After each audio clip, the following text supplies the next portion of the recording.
Texas Democrats have fled the state to block a Republican bill that overhauls elections. The governor, Greg Abbott, says when they return to the state, they will be arrested for disrupting the legislative process. The Texas Democrat walkout on Monday aims to deny the state legislature quorum. That way, the majority GOP won't be able to pass voting reform.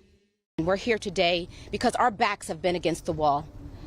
We had no other option. There was nothing left to give. And so we took a stand and we left the state of Texas. Texas Governor Greg Abbott called a special session to pass an election overhaul bill.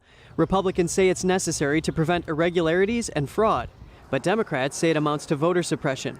We have fought too long and too hard in this country to get away from having to count beans in a bag. Abbott says the Democrats' decision is inflicting harm on the Texans who elected them, and he says they will be arrested when they return.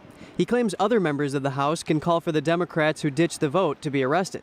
A state representative who's been there for 6 sessions says hundreds of bills that address fraud, ballot harvesting, and absentee voting are filed every session. So these bills are filed every session on these issues. And I really don't see any difference in what we're doing this session. Abbott told Fox News the measure makes it easier to vote by adding more hours of early voting, but he says it makes it harder to cheat using mail-in ballots. A U.S. Senator from Texas, John Cornyn, comments on the Democrats' walkout. Well, I would say it's a very un-Texan thing to do, to cut and run in the face of a fight. And obviously they're not going to be successful. We're simply not going to vote to turn over our elections to the federal government. In the walkout, some of the Texas Democrats took chartered flights to Washington to urge moderate Democrats to oppose the filibuster. That's so Democrats at the federal level can pursue their election agenda without Republican support.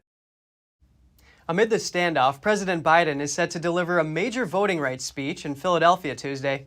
The White House says he'll make the moral case for voting rights and is likely to echo his press secretary's language, calling voting restrictions authoritarian and anti-American.